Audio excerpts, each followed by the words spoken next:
당신이 기억 못하는 그 20년 동안 나와 민수는 매일 당신을 기억하며 살았어요. 제 이름은 장기태입니다. 올해 69이죠. 오늘은 제 외동아들 민수의 결혼식이었습니다. 화려한 결혼식장 한복판, 혼주석에 저 혼자 앉아 있었어요. 옆자리는 텅 비어 있었습니다. 아니, 비어 있다기보다는 채워질 수 없는 자리였다고 해야 맞겠네요. 식장 입구에서부터 하객들이 제게 다가와 악수를 청했어요. 혼자 키우시느라 고생 많으셨습니다. 어머님 일찍 보내시고 홀로 아드님을 의사로 만드시다니 정말 대단하십니다. 그럴 때마다 저는 익숙한 미소를 지으며 대답했죠. 감사합니다. 벌써 다 지난 일이에요. 하지만 제 입에서 나오는 말과 가슴속 감정은 전혀 달랐습니다. 신부 측 혼주석을 보니 신부 부모님이 다정하게 나란히 앉아 계셨어요. 두 분이 고개를 맞대고 뭔가 속삭이는 모습이 눈에 들어왔습니다. 그 모습을 보는 순간 제 옆 빈자리가 더욱 크게 느껴졌어요. 아, 윤희도 여기 있었어야 했는데, 아들의 이 중요한 날을 함께 지켜봤어야 했는데 말이죠. 20년 전 일입니다. 아내 한윤희는 교회 어르신들과 성지순례를 떠났어요. 버스 여행이었죠. 2박 3일 일정이라고 했습니다. 출발하던 날 아침 윤희는 현관문을 나서면서 돌아보며 웃었어요. 여보, 민수 학원 보내는 거 잊지 마세요. 금방 다녀올게요. 그게 제가 들은 아내의 마지막 말이었습니다. 사흘째 되던 날 경찰서에서 전화가 왔어요. 산사태가 났다고 순례버스가 사고를 당했다고 했습니다. 급히 현장으로 달려갔죠. 거기서 본 광경은 지옥 같았어요. 비탈에 전복된 버스, 쏟아진 흙더미, 그리고 시신들. 신원 확인이 어렵다는 말을 들었습니다. 너무 많이 훼손되어서요. 며칠 후 담당 형사가 제게 물건 하나를 내밀었어요. 비닐봉지에 담긴 반지였습니다. 은색 반지, 안쪽에 작은 십자가 문양이 새겨진, 제가 결혼 10주년 때 윤희에게 선물한 바로 그 반지였죠. 이 반지를 끼고 있던 시신을 부인으로 보시면 되겠습니다. 형사의 말에 저는 고개를 끄덕일 수밖에 없었어요. 그렇게 장례를 치렀습니다. 민수는 겨우 10살이었어요. 그 후로 20년입니다. 저는 시장에서 채소 가게를 하며 아들을 키웠어요. 새벽 4시에 일어나 경매장에 가고 가게 문을 열고 저녁에는 아들 밥을 챙기고 그렇게 하루하루를 버텨냈죠. 민수를 의사로 만들어낸 건 제 자랑이었습니다.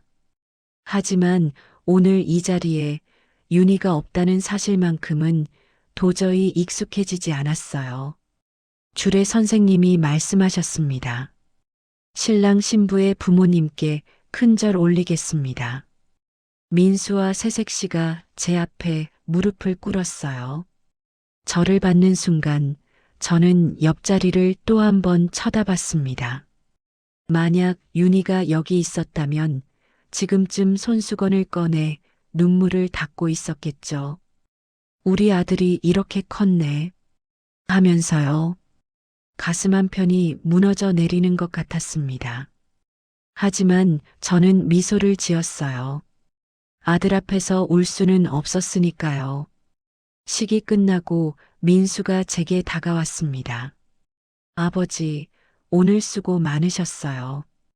혼자 외로우셨죠? 민수의 눈가가 붉어져 있었어요. 저는 아들의 어깨를 툭툭 두드렸습니다. 괜찮다. 아빠는 괜찮아.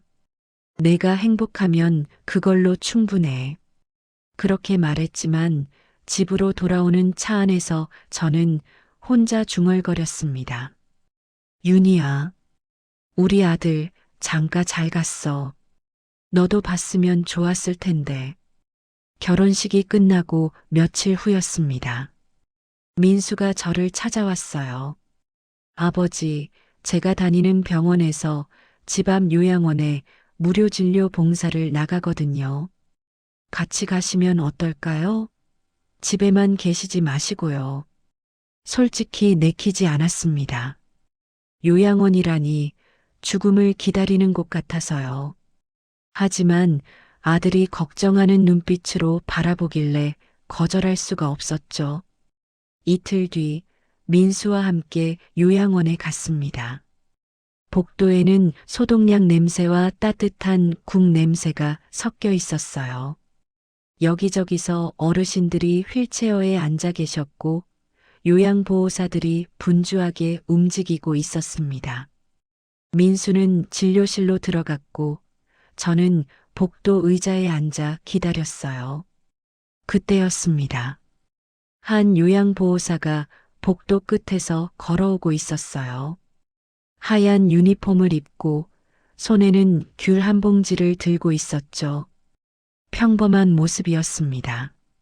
그런데 그 사람이 점점 가까이 다가올수록 저는 숨이 멎는 것 같았어요. 심장이 미친 듯이 뛰기 시작했습니다. 얼굴이었어요. 그 얼굴이 제 아내 윤희와 너무나 똑같았습니다. 헝클어진 듯 묶은 머리, 약간 처진 눈꼬리, 웃을 때 반달처럼 올라가는 인매까지. 저는 그 자리에서 얼어붙었어요. 숨 쉬는 것도 잊었습니다. 손이 저절로 떨렸죠. 요양보호사는 어느 어르신 방으로 들어갔어요. 저는 정신없이 그 뒤를 따라갔습니다. 문틈으로 안을 들여다봤죠. 그분은 침대에 앉아 계신 할아버지에게 귤을 까주고 있었어요. 장로님, 짠 건 많이 드시면 안 된다니까요. 그 목소리, 그 억양, 그 말투까지 완전히 윤이었습니다. 제 다리가 후들거렸어요. 요양보호사 가슴팍에 이름표가 달려 있었습니다. 한수정 요양보호사. 수정? 윤희가 아니라 수정. 제 머릿속이 복잡해졌어요. 이름은 다른데 얼굴은 똑같다니. 쌍둥이? 아니면 제가 미쳐가는 건가? 그때 한수정이 고개를 들어 저와 눈이 마주쳤습니다. 잠깐의 침묵이 흘렀어요. 저는 그 눈빛 속에서 무언가를 찾으려 했습니다. 알아봄, 놀람, 반가움, 뭐라도 좋으니까요. 하지만 한수정의 눈에는 아무것도 없었어요. 그저 낯선 방문객을 보는 친절한 요양보호사의 눈빛뿐이었습니다. 안녕하세요. 보호자분이세요? 한수정이 밝게 웃으며 물었어요. 저는 말문이 막혔습니다. 윤희야, 나야. 기태야. 하고 소리치고 싶었지만 입이 떨어지지 않았죠. 아, 죄송합니다. 제가 사람을 잠깐 잘못 본 것 같네요. 겨우 그 말만 내뱉고 저는 허둥지둥 복도로 나왔습니다. 의자에 주저앉았어요. 가슴이 터질 것 같았습니다. 머릿속에서는 수많은 생각이 맴돌았죠. 윤희가 살아있다면 지금쯤 저 나이겠다. 69 맞아. 얼굴도 저만큼 늙었을 거야. 목소리도 저렇게 조금 쉬었을 거고. 하지만 이름이 다르잖아. 한수정이라고 했어. 내가 너무 윤희를 그리워한 나머지 헛것을 보는 건가? 민수가 진료를 마치고 나왔습니다. 아버지, 괜찮으세요? 얼굴이 하얗게 질렸는데. 아니야, 괜찮아. 그냥 좀 어지러워서. 저는 일부러 아무렇지 않은 척 했어요. 하지만 요양원을 나서는 내내 저는 계속 뒤를 돌아봤습니다. 복도 끝에서 다른 어르신 방으로 들어가는 한수정의 뒷모습까지도 윤희와 똑같았어요. 걸음걸이, 어깨를 으쓱하는 버릇까지. 집으로 돌아와서도 정신이 없었습니다. 저녁도 못 먹었어요. 그저 거실 소파에 앉아 멍하니 천장만 바라봤죠. 만약 정말 윤희라면? 만약 20년 전에 죽지 않았다면? 그럼 제가 장례 지낸 사람은 누구였단 말인가? 아니야, 말도 안 돼. 시신에서 반지가 나왔잖아. 그런데 왜 자꾸 그 얼굴이 떠오르는 거지? 밤새 잠을 이루지 못했습니다. 눈을 감으면 한수정의 얼굴이 보였고, 눈을 뜨면 20년 전 윤희의 얼굴이 떠올랐어요. 두 얼굴이 겹쳐지고 흐려지고 다시 선명해졌습니다. 새벽 4시, 결국 저는 침대에서 일어나 거실로 나왔어요. 서랍 깊숙이 넣어둔 낡은 앨범을 꺼냈습니다. 윤희의 사진을 한참 동안 들여다봤죠. 내가 미쳐가는 건가? 아니면 정말 기적이 일어난 건가? 민수가 또 전화를 했습니다. 아버지, 이번 주에도 요양원 봉사 가시죠? 어르신들이 아버지 오시는 거 좋아하시던데요. 사실 민수는 제가 좋아한다고 착각하고 있었어요. 하지만 저는 다른 이유로 다시 가고 싶었습니다. 한수정을, 아니 그 사람을 다시 봐야 했어요. 제 눈이 잘못 본 건지 아니면 정말 믿을 수 없는 일이 벌어진 건지 확인하고 싶었습니다. 사흘 후 저는 다시 요양원에 갔어요. 이번에는 민수를 따라가는 척하면서도 복도 구석구석을 살폈습니다. 한수정이 어디 있을까? 간호사실? 아니면 어르신 방? 제 심장은 또다시 빠르게 뛰었죠. 점심시간이었습니다.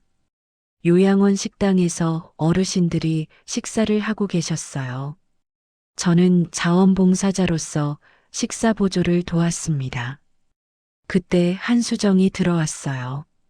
손에는 쟁반을 들고 있었고 빠른 걸음으로 어느 할머니 옆에 앉았습니다. 할머니, 오늘은 제가 먹여드릴게요. 저는 슬쩍 자리를 옮겨 한수정이 보이는 곳에 앉았어요. 그리고 숨을 죽이며 지켜봤습니다. 한수정은 할머니께 밥을 한 숟가락씩 떠먹여 드렸어요. 중간중간 국물도 떠드리고요. 할머니가 다 드시고 나자 한수정은 자기 밥을 먹기 시작했습니다.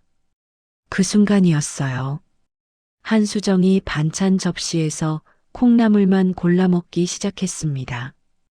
다른 반찬은 거들떠보지도 않고요. 콩나물을 집어 입에 넣고 오물오물 씹고 또 집어 먹고 그 모습을 보는 순간 제 손이 떨렸어요. 윤희였습니다. 윤희도 밥 먹을 때 콩나물을 제일 먼저 먹었거든요. 콩나물이 식으면 맛 없어진다며 항상 먼저 먹던 모습 그대로였어요. 그 다음이었습니다. 한수정이 국그릇을 들어 올렸어요. 국을 뜨기 직전 숟가락 끝으로 그릇 모서리를 딱 2번 두드렸습니다. 아주 자연스럽게요. 제 눈이 커졌습니다. 이건 윤희의 버릇이었어요. 윤희는 국을 먹기 전에 항상 그랬습니다. 그릇에 금 갔나 확인하는 거야라며 웃던 모습이 떠올랐죠. 숨이 막혔어요. 한두 가지 비슷한 건 우연이라고 치부할 수 있습니다. 하지만 이건 우연이 아니었어요. 너무나 정확하게 똑같았습니다. 말투, 표정, 버릇까지. 제 머릿속에서 경보음이 울렸죠. 이 사람은 윤희다. 틀림없어. 식사가 끝나고 한수정은 식판을 정리했어요. 그때 멀리서 어느 할아버지가 불렀습니다. 수정 선생님, 찬송가 405장 좀 불러줘요. 오늘따라 그 노래가 듣고 싶네. 한수정은 웃으며 할아버지 옆으로 갔어요. 장로님, 저 가사는 잘 모르는데요. 괜찮아, 멜로디만이라도. 한수정이 허밍을 시작했습니다. 낮고 부드러운 목소리였어요. 그런데 그 음정, 그 템포, 그 호흡까지 제가 아는 그 노래 그대로였습니다. 윤희는 제사상을 차릴 때 항상 찬송가를 콧노래로 불렀어요. 특히 405장을 좋아했죠. 경배하세, 경배하세, 우리 주 참 되신 주 바로 그 멜로디였습니다. 저는 자리에서 벌떡 일어났어요. 더 이상 참을 수가 없었습니다. 한수정에게 다가가 조심스럽게 말을 걸었어요. 저기, 실례지만 여쭤봐도 될까요? 한수정이 고개를 돌렸습니다. 네, 말씀하세요. 선생님, 젊었을 때는 무슨 일을 하셨어요? 어디 사셨는지. 한수정의 표정이 순간 굳었습니다. 미소가 사라지고 눈빛이 흔들렸어요. 잠시 침묵이 흐른 뒤 그분은 어색하게 웃으며 대답했습니다. 기억이 잘 안 나요. 사실 저 사고를 당한 적이 있거든요. 그 후로 예전 기억이 많이 지워졌어요.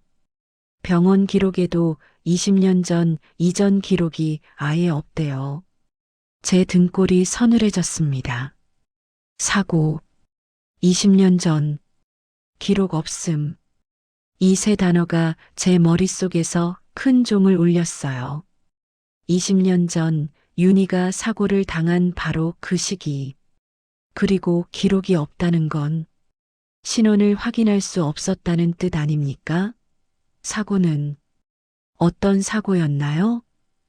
제 목소리가 떨렸어요. 한수정은 머리를 긁적이며 말했습니다. 정확히는 모르겠어요. 그냥 깨어났을 때 병원이었고 아무도 절 찾으러 오지 않았대요. 그래서 임시로 이름을 지어줬다고 하더라고요. 한수정이라고. 임시 이름. 아무도 찾지 않음. 제 손이 부들부들 떨렸습니다. 질문을 더 하고 싶었지만 한수정은 죄송한데 일이 있어서요라며 자리를 떠났어요. 저는 그 자리에 혼자 남아 멍하니 서 있었습니다. 집으로 돌아오는 길, 저는 한 걸음도 제대로 뗄 수가 없었어요. 머릿속이 복잡했습니다. 이건 우연이 아니야. 우연일 수가 없어. 얼굴, 목소리, 버릇, 그리고 사고 시기까지 모든 게 맞아떨어진다. 그럼 윤희가 정말 살아있는 건가? 20년 동안 내가 죽었다고 믿었던 사람이 내 눈앞에서 다른 이름으로 살아가고 있는 건가? 그날 밤 저는 집안을 뒤졌습니다. 찬장 깊숙이 옷장 구석구석을 뒤지며 오래된 상자를 찾았어요. 먼지가 수북이 쌓인 낡은 종이박스였죠. 테이프를 뜯고 뚜껑을 열자 20년 전 기억들이 쏟아져 나왔습니다. 신문 스크랩이 제일 위에 있었어요. 누렇게 바랜 종이에는 굵은 글씨로 제목이 박혀 있었습니다. 성지순례 버스 추락사고, 산사태로 10명 사망. 사진도 함께 실려 있었죠. 비탈에 뒤집힌 버스, 쏟아진 흙더미, 그리고 흰 천으로 덮인 시신들. 기사를 읽는 동안 제 손이 떨렸습니다. 사고 현장에서 10명의 시신이 수습되었으며 신원 확인 작업이 진행 중이다. 대부분 시신이 심하게 훼손되어 신원 파악에 어려움을 겪고 있다. 저는 이 기사를 수십 번도 넘게 읽었어요. 그때마다 윤희의 이름이 사망자 명단에 있기를 바랐고 동시에 없기를 바랐습니다. 결국 경찰은 반지 하나로 신원을 확정했고 저는 그걸 믿을 수밖에 없었죠. 그런데 오늘 기사를 다시 읽으면서 제 눈에 이전엔 보이지 않던 작은 단신이 들어왔어요. 본문 아래쪽 구석에 2줄짜리 작은 글씨였습니다. 신원미상 여성 1명, 중태로 병원 이송, 의식불명 상태로 현재 치료 중. 제 심장이 멈췄습니다. 신원미상 여성. 저는 그 구절을 몇 번이고 다시 읽었어요. 왜 이걸 진작 보지 못했을까? 아니, 봤어도 중요하게 생각하지 않았을 겁니다. 그때는 윤희가 죽었다고 확신했으니까요. 반지가 나왔으니까. 하지만 지금은 달랐어요. 한수정의 얼굴이, 그 버릇들이, 그 말투가 제 머릿속을 가득 채우고 있었습니다. 저는 기사에 적힌 병원 이름을 확대해서 봤어요. 대학교 병원. 지금은 없어진 병원이었지만 당시 사고 현장에서 가장 가까운 병원이었죠. 날짜도 확인했습니다. 2005년 5월 17일.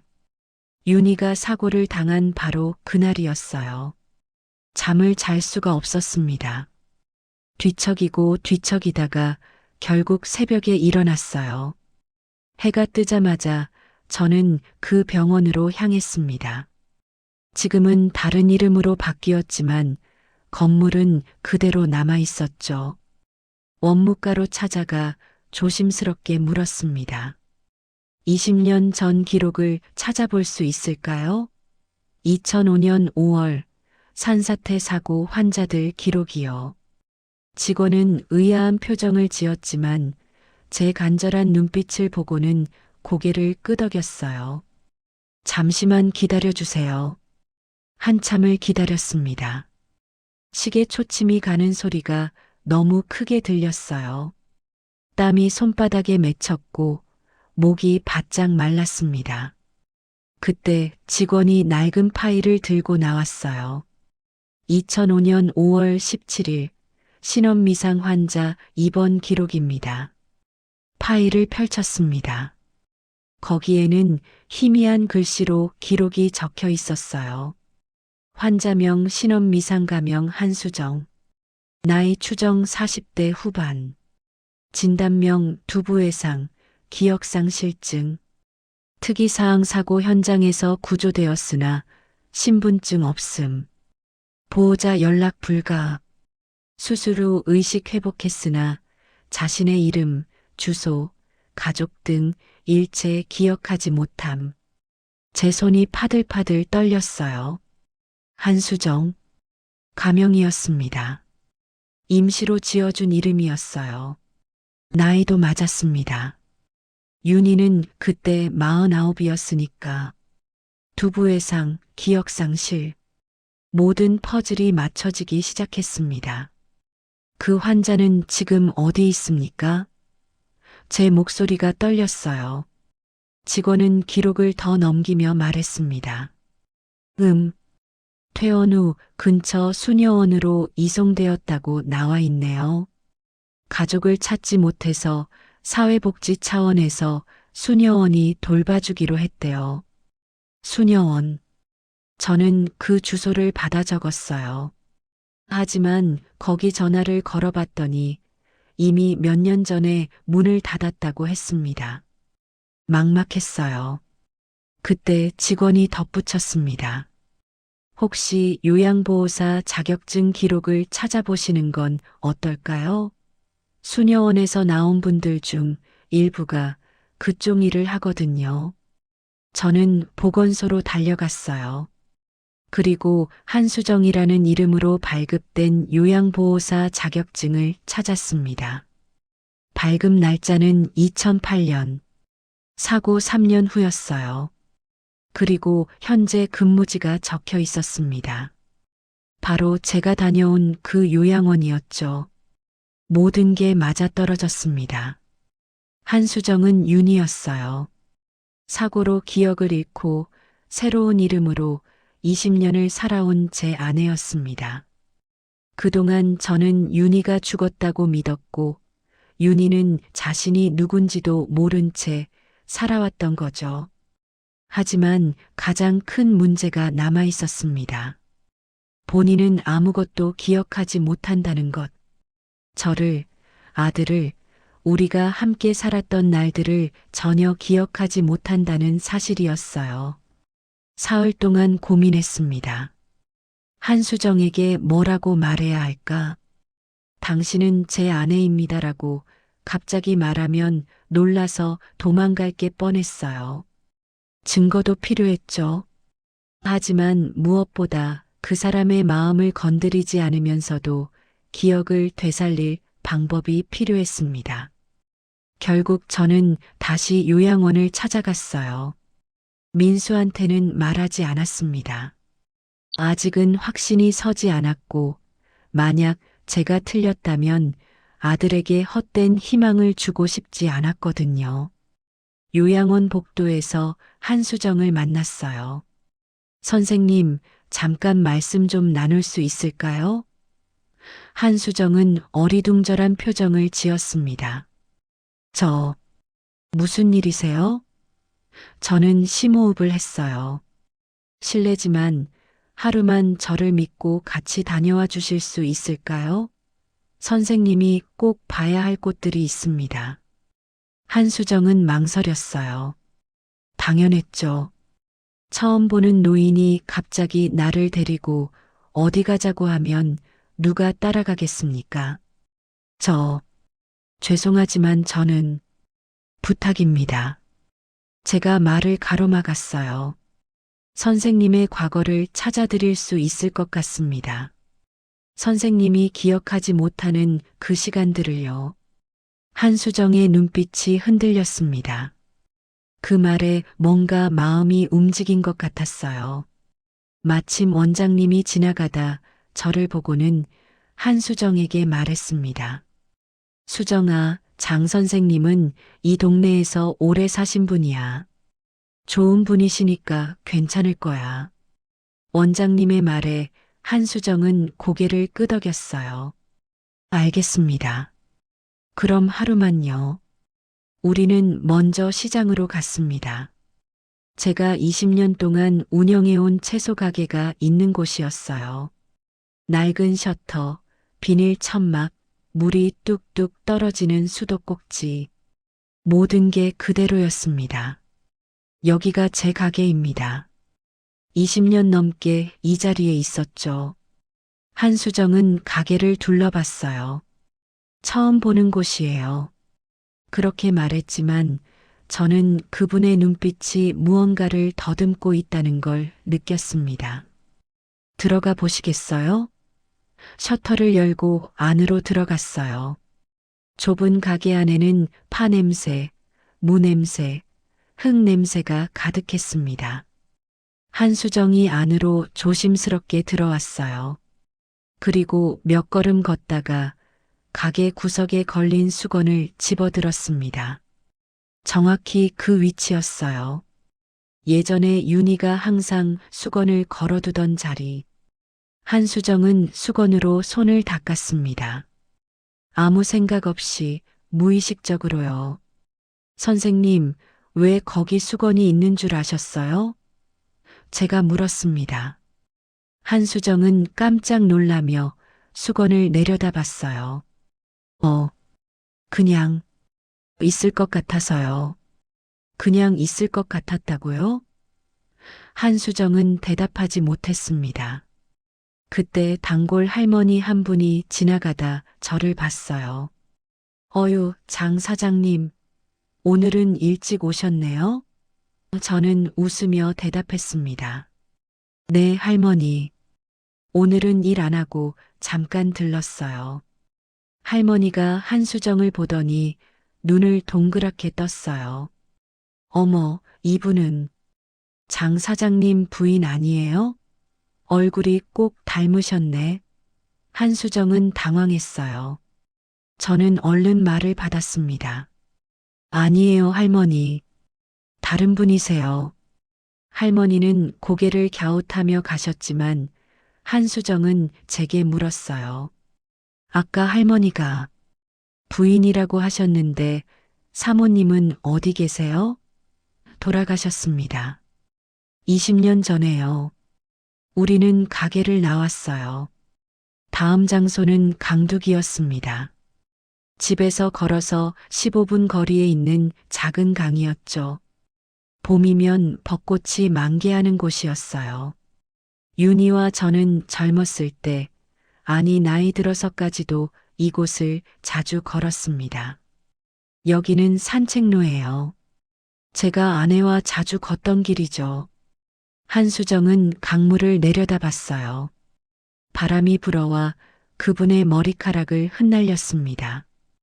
그 모습이 20년 전 윤희와 너무 닮아서 저는 말을 잇지 못했어요. 갑자기 한수정이 머리를 감싸 쥐었습니다. 머리가 괜찮으세요? 제가 다가가자 한수정은 눈을 감은 채 중얼거렸어요. 여기 저녁에 김밥 싸들고 자주 온 것 같은데. 네. 누구랑 왔는지는 모르겠어요. 얼굴이 안 보여요. 그냥 따뜻한 느낌만 남아 있어요. 제 가슴이 뛰었습니다. 기억이 돌아오고 있었어요. 완전하진 않지만 무언가가 그 사람의 머릿속에서 깨어나고 있었습니다. 천천히 생각해 보세요. 무리하지 마시고요. 한수정은 한참을 강물을 바라보다가 고개를 저었어요. 안 돼요. 더 이상 떠오르지 않아요. 저는 그 사람의 어깨를 툭툭 두드렸습니다. 괜찮습니다. 마지막 장소가 하나 더 남았어요. 우리는 버스를 타고 옛 동네로 향했습니다. 제가 아들 민수를 키우던 윤희와 함께 살던 그 단칸방이 있던 곳이었어요. 지금은 재개발로 많이 바뀌었지만 건물 외관만은 아직 남아 있었습니다. 여기가 제가 가족과 함께 살던 곳입니다. 계단을 올라갔어요. 삐걱거리는 소리가 났습니다. 한수정은 그 소리를 듣고 잠시 멈칫했어요. 이 소리, 예전부터 계단이 이랬어요. 밤에 올라오면 옆집에서 다 들렸죠.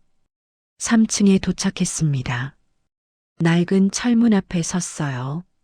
지금은 다른 사람이 살고 있었지만 문패만은 그대로였습니다. 302호. 한수정은 그 숫자를 물끄러미 바라봤어요. 저는 가방에서 작은 틴 케이스를 꺼냈습니다. 오래된 은색 케이스였죠. 뚜껑을 열자 안에는 노랗게 바랜 사진 한 장이 들어 있었어요. 손때가 묻고 모서리가 해진 사진. 하지만 제게는 가장 소중한 물건이었습니다. 이 사진을 보세요. 저는 떨리는 손으로 사진을 한수정에게 내밀었어요. 사진 속에는 세 사람이 있었습니다. 젊은 제 모습, 초등학교 교복을 입은 어린 민수, 그리고 가운데서 활짝 웃고 있는 윤희. 한수정은 사진을 받아들었어요. 그리고 한참을 말없이 바라봤습니다. 손이 떨리기 시작했어요. 사진을 쥔 손가락 끝이 하얗게 질렸습니다. 이 사람이, 한수정의 목소리가 갈라졌어요. 가운데 있는 이 사람이 저랑. 네, 똑같이 생겼죠. 제가 말했습니다. 그것뿐만이 아니에요. 귀를 보세요. 한수정은 사진 속 여성의 귀를 자세히 봤어요. 작은 은색 십자가 귀걸이가 걸려 있었습니다. 한수정은 무의식적으로 자기 귀를 만졌어요. 거기에도 똑같은 디자인의 귀걸이가 걸려 있었습니다. 한수정의 다리가 풀렸어요. 벽에 몸을 기댔습니다. 이게 무슨, 이 사진 속 사람 이름이 뭔지 아십니까? 제가 조심스럽게 물었어요. 한수정은 고개를 저었습니다. 저는 천천히 또박또박 말했어요. 한윤희. 이 사람 이름은 한윤희예요. 선생님의 진짜 이름입니다. 한수정은 그 말을 듣는 순간 주저앉았어요. 계단에 털썩 앉아서는 사진을 꼭 쥐었습니다. 윤희. 제가 윤희라고요? 네. 당신은 한윤희예요. 제 아내였고 저 사진 속 아이 민수의 엄마였습니다. 한수정은 고개를 저었어요. 아니에요. 저는 한수정이에요. 요양원에서 일하는. 그 이름은 병원에서 임시로 지어준 이름이에요. 사고 후에 신원을 몰라서요. 사고? 한수정이 고개를 들었어요. 눈에는 눈물이 가득했습니다. 20년 전 교회 성지순례 버스가 산사태를 당했어요. 10명이 죽었죠. 당신도 그 버스에 타고 있었어요. 한수정은 숨을 헐떡였습니다. 그럼 그때 제가 네. 다른 사람들은 시신으로 발견됐지만 당신은 살아서 병원으로 옮겨졌어요. 하지만 머리를 다쳐서 기억을 잃었고 신원을 확인할 방법이 없었죠. 그래서 병원에서 한수정이라는 이름을 지어줬어요. 그럼 저는 한수정의 목소리가 떨렸어요. 저는 20년 동안 누구로 살아온 거죠? 제 진짜 이름도 모른 채, 제 가족도 모른 채 눈물이 뺨을 타고 흘러내렸습니다. 저도 눈물이 났어요. 20년 만에 처음 흘리는 눈물이었습니다. 미안해요. 제가 당신을 찾지 못했어요. 당신이 죽었다고 믿어버렸어요. 시신에서 당신 반지가 나왔거든요. 그래서 저는 한수정은 사진을 가슴에 꼭 안았어요. 그리고 한참을 울었습니다. 저도 옆에서 함께 울었죠. 두 노인이 낡은 건물 계단에 앉아 20년 만에 처음으로 서로를 마주한 채 말없이 눈물을 흘렸습니다. 한참 후 한수정이 떨리는 목소리로 물었어요. 사진 속 아이는 민수라고 했죠? 네. 우리 아들이에요. 지금은 의사가 됐어요. 얼마 전에 결혼도 했고요. 결혼을. 한수정은 다시 울음을 터뜨렸습니다.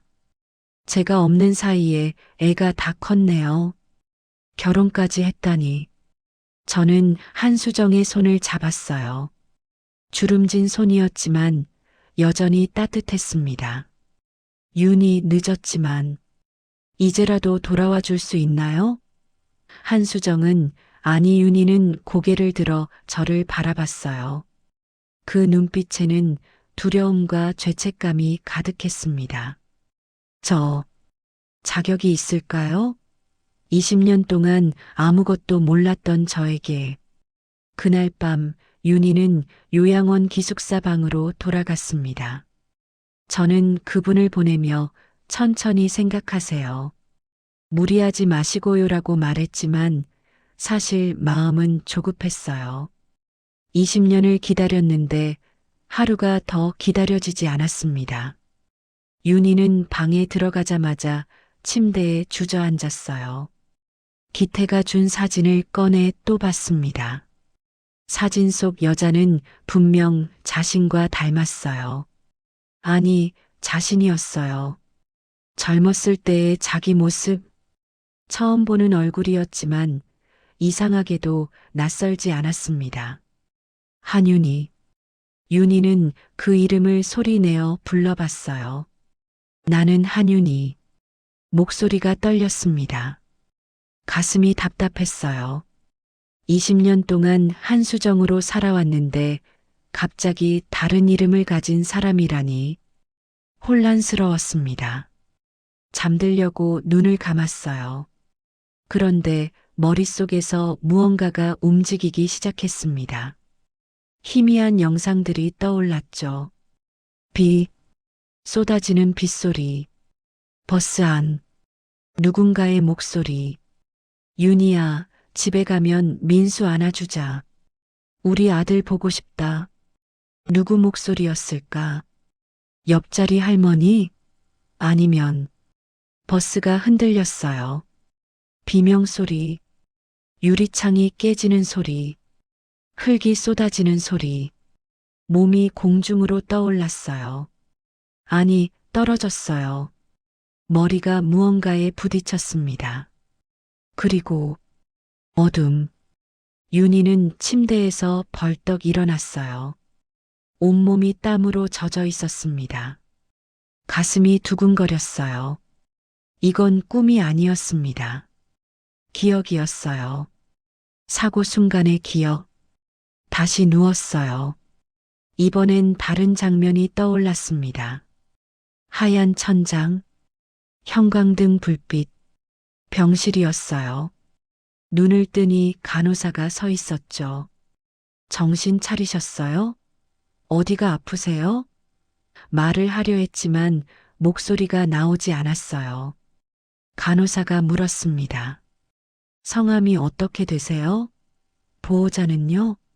윤희는 대답하려 했지만 아무것도 떠오르지 않았어요. 내 이름이 뭐지?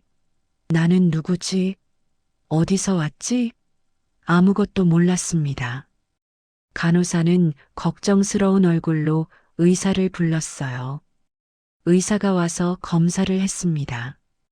기억상실입니다. 머리 외상 때문이에요. 며칠이 지났어요. 아무도 윤희를 찾으러 오지 않았습니다. 경찰이 와서 물었어요. 집 주소를 아세요? 가족 연락처는요? 대답할 수가 없었죠. 사회복지사가 왔습니다. 가족이 없으신가 봐요. 일단 임시 이름을 지어드릴게요. 한수정, 어때요? 괜찮은 이름이죠? 한수정. 그때부터 윤희는 한수정이 되었어요. 낯선 이름이었지만 다른 이름을 기억할 수 없었으니 받아들일 수밖에 없었습니다. 퇴원 후 수녀원으로 갔어요. 거기서 봉사를 배웠습니다. 설거지, 청소, 노인 돌봄. 그렇게 새로운 삶을 시작했죠. 윤희는 이불을 뒤집어 썼어요. 눈물이 났습니다. 나는 버려진 줄 알았어. 혼잣말이 새어나왔어요. 아무도 날 찾지 않았잖아. 그래서 난 가족이 없는 줄 알았어. 하지만 진실은 달랐어요. 가족이 있었습니다. 남편이 있었고 아들이 있었어요.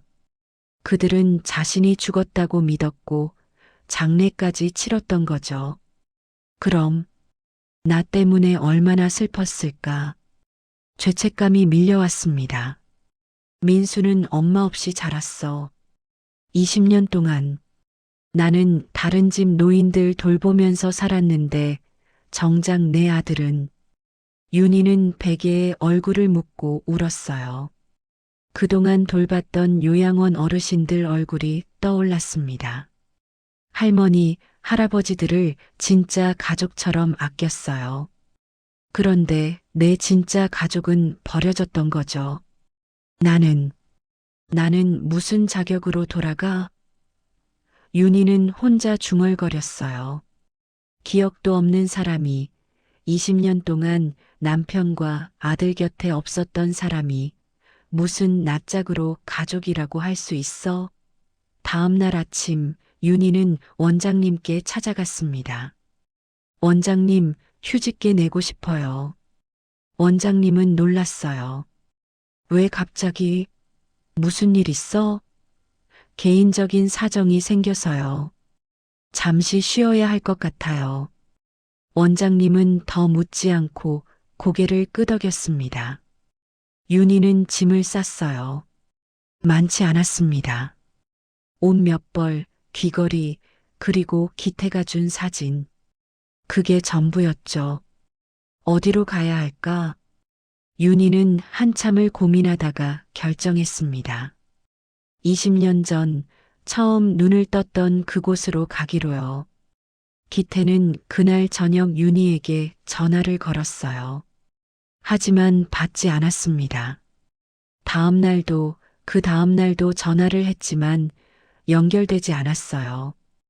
요양원에 찾아갔더니 원장님이 말했습니다. 수정 씨 휴직하고 어디론가 떠났어요. 기태의 얼굴이 하얗게 질렸습니다. 저는 패닉에 빠졌습니다.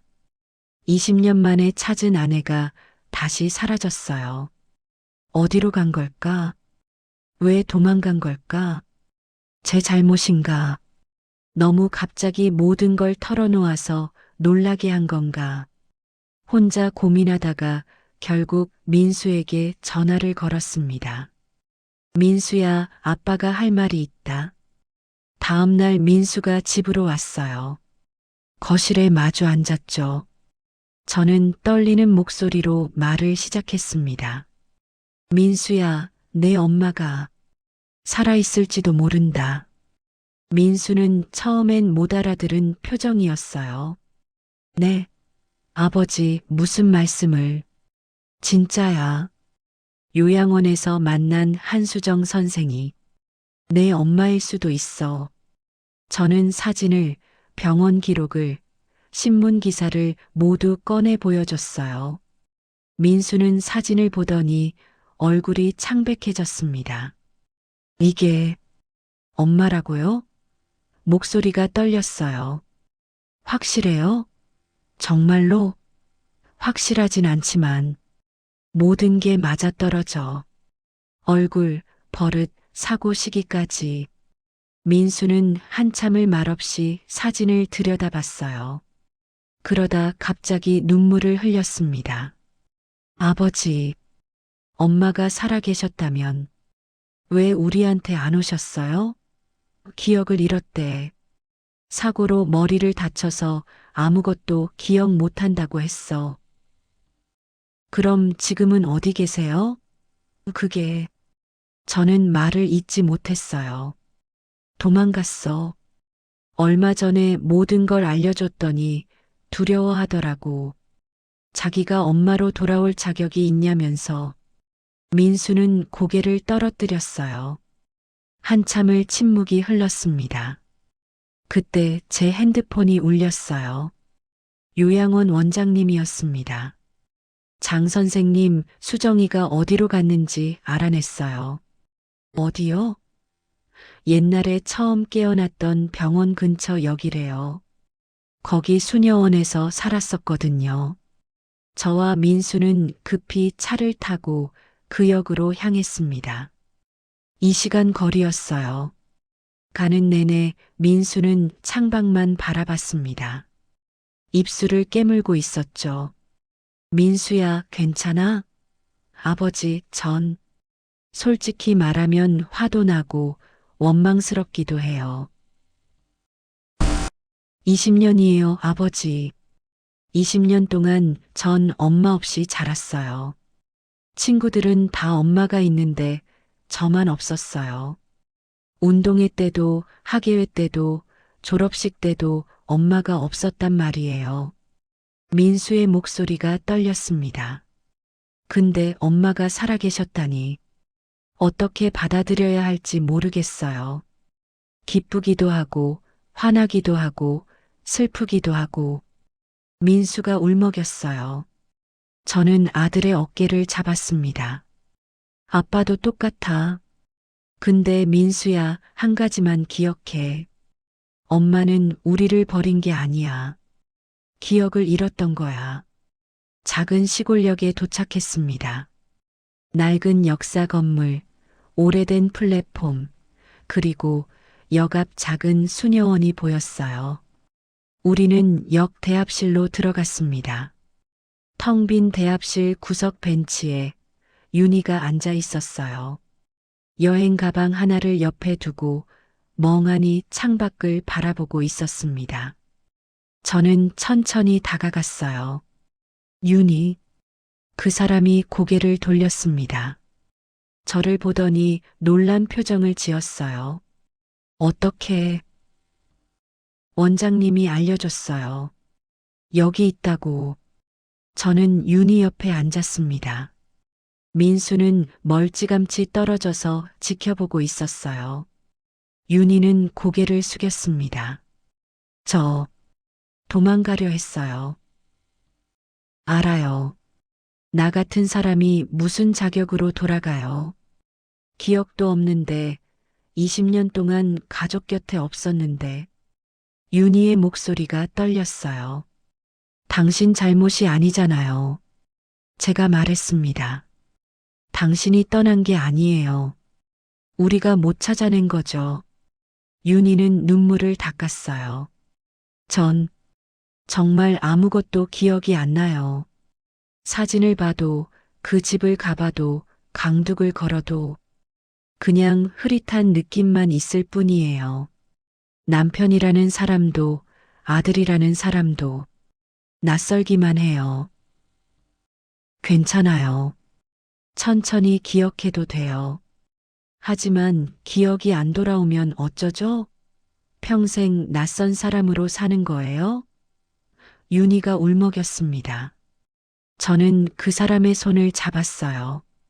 그래도 괜찮아요. 기억이 없어도 당신은 윤희예요. 내 아내고 민수 엄마예요. 윤희는 한참을 울었습니다. 그러다 천천히 말을 이어갔어요. 사고 후에 전 수녀원에서 봉사를 배웠어요. 노인분들 돌보는 일을요. 그게 제 전부였어요. 다른 가족도 없고 과거도 없으니까 그냥 남은 인생을 봉사하며 살자고 생각했어요. 그러다 요양보호사 자격증을 땄고 여러 요양원을 옮겨 다녔어요. 할머니, 할아버지들을 돌봤죠. 그분들이 제 가족이었어요. 제가 아는 유일한 가족. 근데 알고 보니 윤희는 말을 잇지 못했어요. 알고 보니 진짜 가족이 따로 있었던 거죠. 저를 기다리고 있었던 남편과 아들이. 20년 동안 민수는 멀리서 그 모습을 보고 있었습니다. 아버지가 낯선 여자와 이야기하는 모습. 아니, 낯선 여자가 아니었어요. 사진으로만 봤던 엄마. 죽었다고 믿었던 엄마였습니다. 민수는 다가가고 싶었지만 발이 떨어지지 않았어요. 가슴이 두근거렸습니다. 20년 동안 그리워했던 사람. 학교 앞에서 친구 엄마들이 아이를 데리러 올 때마다 부러워했던 그 엄마라는 존재. 지금 저기 앉아 있었습니다. 하지만 동시에 화도 났어요. 왜 이제야 나타난 거죠? 왜 20년 동안 날 찾지 않았어요? 기억을 잃었다고 해도 그래도 어떻게든 찾아야 하는 거 아니에요? 민수의 눈에 눈물이 고였습니다. 결국 참지 못하고 다가갔어요. 한 걸음, 두 걸음. 윤희는 누군가 다가오는 발소리를 듣고 고개를 들었습니다.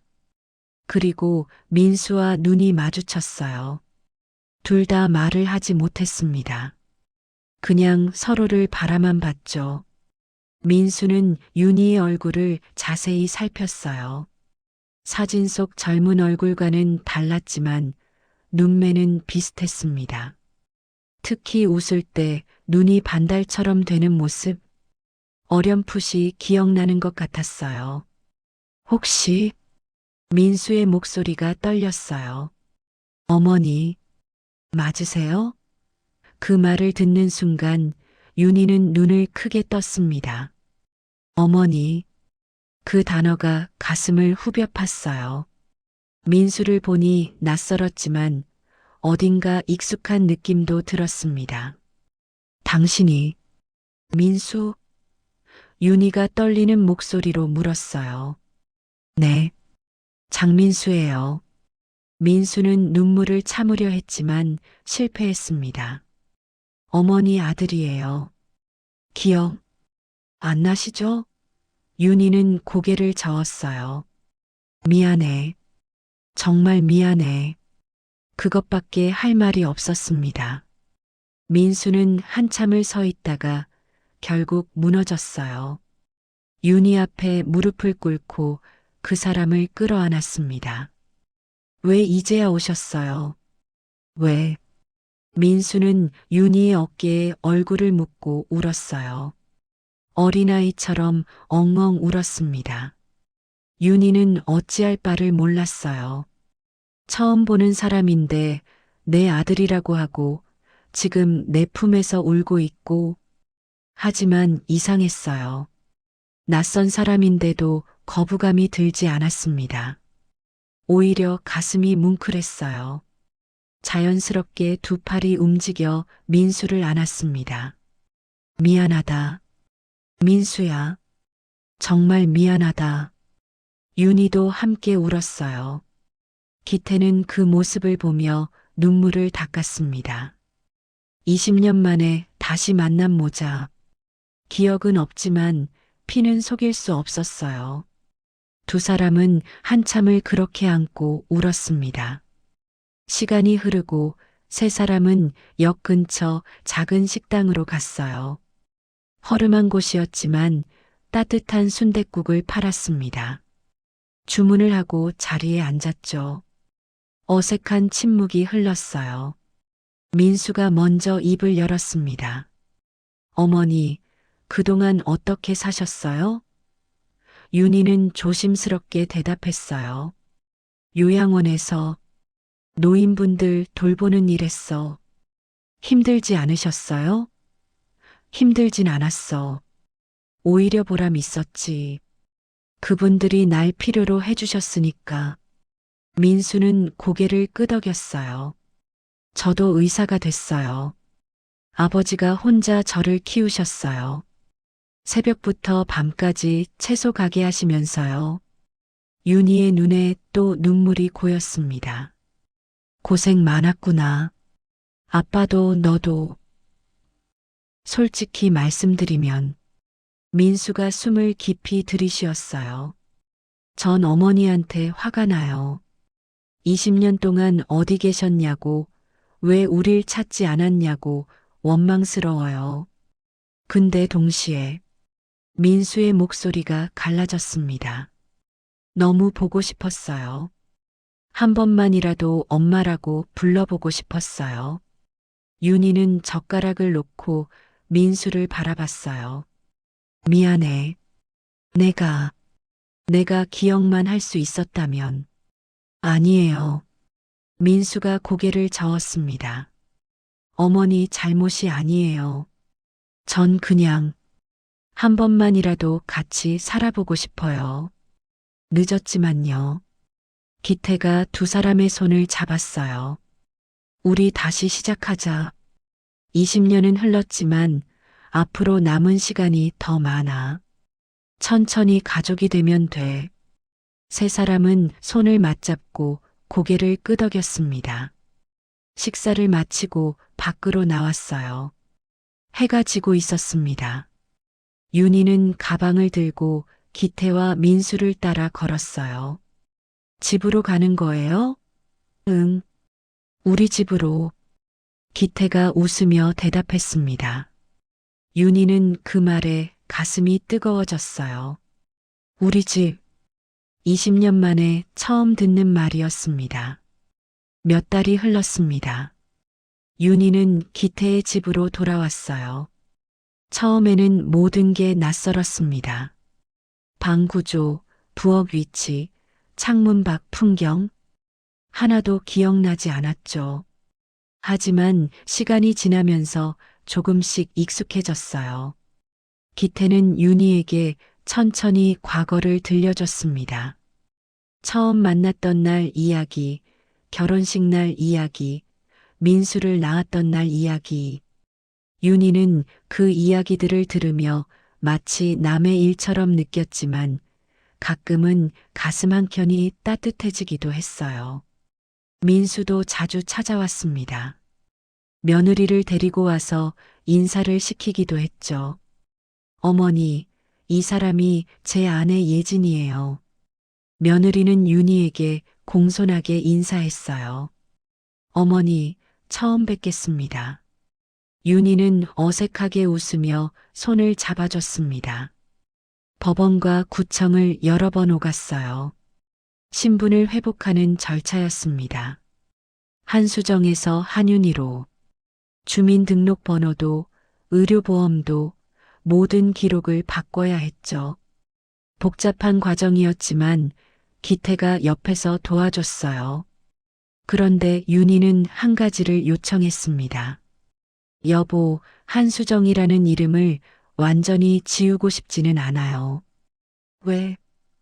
그 이름으로 20년을 살았잖아요. 요양원 어르신들도 날 수정이라고 알고 계시고, 그 시간도 내 인생의 일부잖아요. 기태는 고개를 끄덕였어요. 알겠어. 그럼 두 이름 다 쓰자. 한윤희이자 한수정으로. 윤희는 웃었습니다. 고마워요. 뭐가 고마워? 당연한 거지. 어느 봄날이었습니다.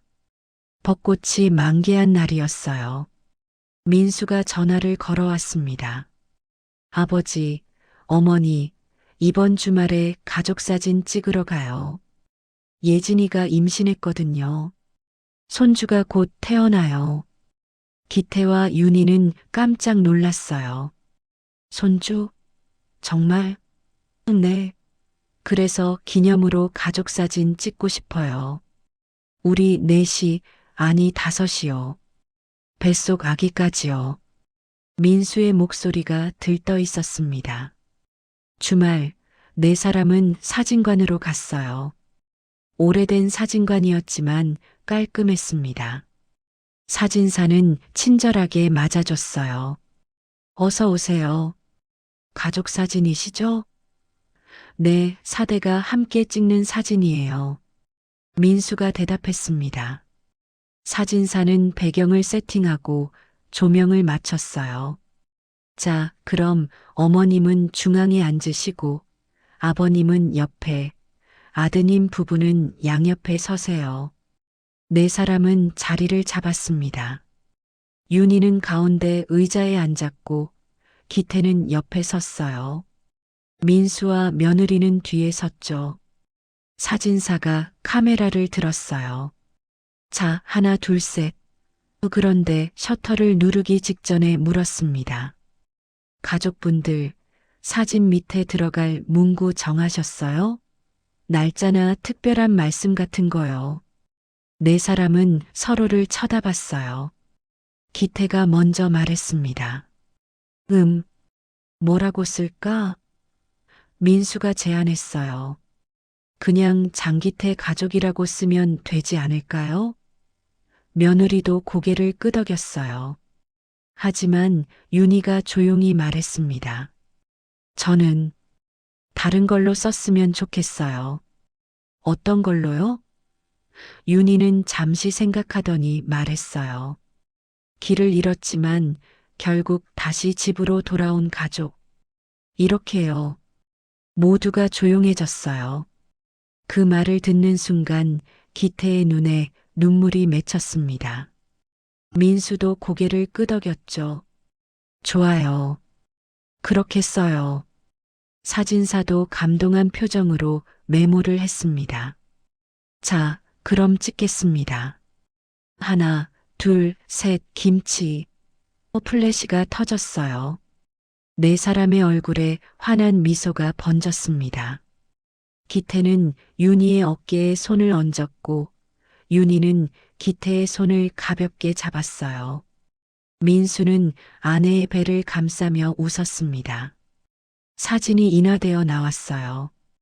액자에 넣어 집으로 가져왔습니다. 거실 벽에 걸었죠. 사진 아래에는 작은 글씨로 이렇게 적혀 있었어요. 길을 잃었지만 결국 다시 집으로 돌아온 가족. 그날 저녁 윤희는 거실 소파에 앉아 사진을 바라봤어요. 20년 전엔 상상도 못했던 일이었습니다. 자신이 다시 가족과 함께 있을 거라고는요. 기억은 여전히 흐릿했지만 지금 이 순간만큼은 확실했어요. 기태가 옆에 앉았습니다. 뭐 생각해? 그냥 신기해요. 내가 여기 있다는 게. 윤희가 대답했어요. 기태는 윤희의 손을 잡았습니다. 늦게 와도 괜찮아. 중요한 건 결국 돌아왔다는 거지. 윤희는 기태를 바라봤어요. 그리고 처음으로 확신을 담아 말했습니다. 나 여기가 진짜 집인 거 이제 확실히 알겠어요. 그래, 응. 기억은 없지만 마음이 알아요. 여기가 내가 있어야 할 곳이라는 걸. 밖에서는 벚꽃잎이 떨어지고 있었어요. 봄바람이 창문을 두드렸습니다. 윤희와 기태는 손을 꼭 잡은 채 창밖을 바라봤어요. 20년이라는 긴 이별도, 기억을 잃은 긴 시간도 결국 이 가족을 완전히 갈라놓지는 못했습니다. 손주가 곧 태어날 겁니다. 새로운 생명이 이 집에 올 거예요. 윤희는 손주를 안아보고 싶었어요. 비록 기억은 없지만 이제는 할머니로 살아갈 수 있을 테니까요. 길을 잃었지만 결국 돌아온 이 집에서요. 민수는 며칠 뒤 또 찾아왔습니다. 어머니, 다음 주에 초음파 검사해요. 같이 가실래요? 윤희는 고개를 끄덕였어요. 그래, 갈게. 민수는 환하게 웃었습니다. 기태는 그 모습을 보며 생각했어요. 20년 전 윤희를 잃었을 때는 세상이 끝난 것 같았습니다. 하지만 지금 다시 찾았어요. 늦었지만 찾았습니다. 그리고 이제 손주까지 생깁니다. 인생은 참 알 수 없는 것이었어요. 여보, 기태가 윤희를 불렀어요. 응, 사랑해. 윤희는 잠시 멈칫했습니다.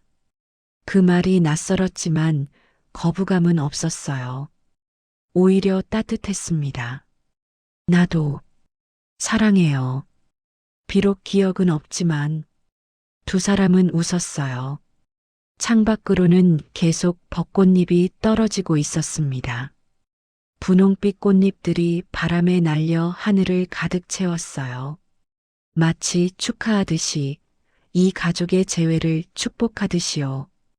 이야기는 여기서 끝입니다. 하지만 이 가족의 이야기는 계속될 겁니다. 윤희는 천천히 기억을 되찾을 수도 있고 영영 되찾지 못할 수도 있어요. 하지만 그건 중요하지 않았습니다. 중요한 건 지금 이 순간 함께 있다는 것. 길을 잃었지만 결국 다시 집으로 돌아왔다는 것이었습니다.